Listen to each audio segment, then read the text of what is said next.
جب ایک چیز آپ کے بس میں نہیں ہے تو اس پہ سوچنا کیسا.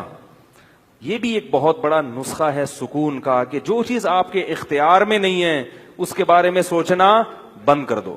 دیکھو نوح علیہ الصلوۃ والسلام اپنے بیٹے کی ساری زندگی تربیت کرتے رہے مگر وہ کافر نکلا. آخری وقت میں نوح علیہ السلام کو اپنے بیٹے پر کتنا پیار آیا کہ میری کشتی میں سوار ہو جا. بیٹا کہتا ہے سآوی الی جبل یعصمنی من الماء, میں پہاڑ پہ چڑھ جاؤں گا جو مجھے پانی سے بچا لے گا. پیغمبر کو اپنی اولاد سے بہت محبت ہوتی ہے, بہت زیادہ, جیسے یعقوب علیہ السلام کو تھی نا اپنے بیٹے سے. کتنا درد ہوگا اس وقت نوح علیہ السلام کے دل میں, کیسے تڑپ رہے ہوں گے. لیکن بیٹا باز نہ آیا. وحال بینہم الموج فکان من المغرقین, ایک موج آئی اور اس کو غرق کر دیا.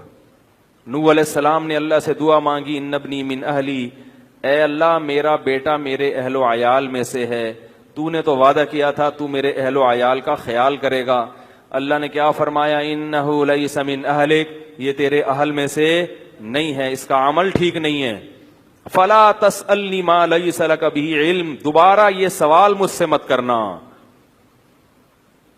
اب یہ نہیں کہ نوح علیہ السلام بیٹھ گئے یار یہ کیا ہو گیا یار, اب سوچیں یہ تو بڑا ہے. بس نوح علیہ السلام نے فوراً استغفار کیا, اعوذ بک ان اسألک ما لیس لی بہ علم, اے اللہ میں تجھ سے پناہ مانگتا ہوں ایسی چیز کی, میں تجھ سے ایسا سوال کروں جس کی دلیل میرے پاس نہیں. بس بھول گئے.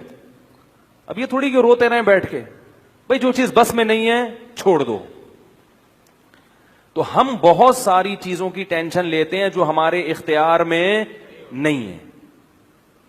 پیٹرول مہنگا ہو رہا ہے, بیٹھ کے خام میں پریشان ہے. بھائی تم سے پوچھ کے تھوڑی مہنگا ہوا ہے. غم کرنے سے اگر وہ سستا ہو جائے تو رو. میرے پاس تھی Kawasaki G T O, Kawasaki G T O 125. آپ کو پتا ہے کیا بائک تھی وہ, ہم نے بھی بڑے شوق پالے ہیں ایک زمانے میں. میں اس میں پیٹرول ٹھیک ٹھاک ڈلتا تھا. اب جب پیٹرول مہنگا ہوتا تو سب سے زیادہ متاثر میں ہوتا تھا اس سے.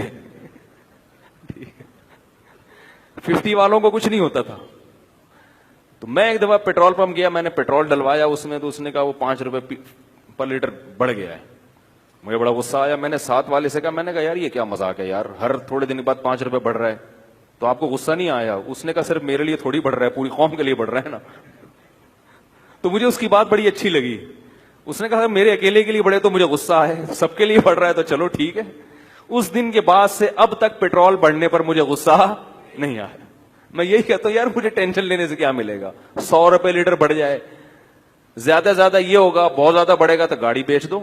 بھائی نہیں ہمارے کنٹرول سے باہر ہو گئی ہے, گاڑی بیچ دو, دوبارہ آ جاؤ, ٹیکسی پہ آ جاؤ, پھر بھی ہے تو پھر رکشے پہ آ جاؤ, پھر چنچی پہ آ جاؤ, پھر پیدل ہو جاؤ. جو چیز اختیار میں نہیں ہے اس کی ٹینشن لینا حماقت ہے. بات آ رہی ہے سمجھ میں؟ اسی طرح یاد رکھو اولاد کی تربیت کا معاملہ ہے. ہمارے ہاں جو لوگ نئے نئے دیندار بنتے ہیں یا پرانے بھی, وہ چاہتے ہیں میرا گھر 100% خلفائے راشدین جیسا بن جائے, جبکہ بیگم پہ کنٹرول نہیں ہوتا, وہ الگ سمت میں جا رہی ہوتی ہے. اب آپ نے ڈنڈا چلانا شروع کر دیا, بچے باغی ہونا شروع, وہ بجائے دین پہ آنے کے ابا کو مکھنچو سمجھنا شروع کر دیتے ہیں اور بغاوت پھیلتی ہے. تو بھائی آپ اعتدال سے تربیت کی کوشش کرو, ہو گئی ٹھیک ہے, نہیں ہوئی ہم سے نہیں سوال ہوگا, ہم جو کر سکتے تھے ہم نے کر لیا. تو ہم نے نا بہت ساری چیزیں, یہ ہو رہا ہے معاشرے میں غلط, یہ ہو رہا ہے, وہ والے وہ جماعت کیوں آ گئی, وہ جماعت کیوں آ گئی, وہ فلاں فرقہ کیوں بڑھ رہا ہے, یہ والے کی کم ہو رہے ہیں, وہ زور سے آمین کیوں کہہ رہے ہیں, وہ آہستہ آمین کیوں کہہ رہے ہیں, ٹھیک ہے نا, وہ رفع الیدین کیوں کر رہا ہے, وہ رفع الیدین کیوں نہیں کر رہا. میرا ایک اصول ہے, میں جب کسی ٹاپک پر بیان کرتا ہوں تو مجھے جب بھی کوئی ایسے اختلافی مسائل پر بیان ہوتا ہے نا, تو اکثر لوگوں کے پھر واٹس ایپ پہ میسج آنا شروع ہوتے ہیں, آپ نے جو یہ بیان کیا اس میں یہ والی بات, حالانکہ اس بات کا جواب اس میں موجود ہوتا ہے. تو میں پھر مزید جواب نہیں دیتا, میں کہتا ہوں پورا بیان سنیں. وہ پھر جواب بھیجتے ہیں کہ ہم نے پورا بیان سنا ہے, میں کہتا ہوں دوبارہ سنیں. کہتا ہے سنا تو ہے, مجھے جواب نہیں ملا, جبکہ مجھے پتا ہوتا ہے جواب اس میں ہے. میں کہتا ہوں پھر تیسری بار دوبارہ سن, کیونکہ اس سے زیادہ کہ ہم مکلف نہیں. اب یہی تھوڑی کہ ایک ہی چیز کو لے کے پھر وہی سوال وہی جواب وہی سوال وہی جواب. پبلک کے پاس تو ٹائم ہے, وہ تو کرتے رہیں گے اور آپ کی صلاحیتیں بیکار ضائع ہوتی رہیں گی. بھائی ہم نے ایک ٹاپک پر بات کی, پورا کور کیا اس کو, مجھے اچھی طرح معلوم ہے آپ کے ان تمام سوالات کا جواب اس میں موجود ہے. اب بار بار سوال کرو گے تو ہم نئے سرے سے جواب دے کے ٹائم ضائع, یہ ٹینشن ہے خامخواہ کی کیوں پالیں؟ ٹینشن پتہ ہے کیا ہوتی ہے؟ ٹینشن یہ ہوتی ہے کہ یار اتنی تفصیل سے میں نے بیان کیا پھر بھی لوگوں کی سمجھ میں نہیں آ رہا, ہائے یہ کیا ہے یار, یہ کیا ہے. اس سے آپ خامخواہ میں آپ کے سر کے بال غائب ہوتے رہیں گے. تو ہم یہی کہیں گے اے اللہ ہم سے جو ہو سکا تھا ہم نے کر دیا, اب سمجھ میں آنا کس, سمجھانا کس کے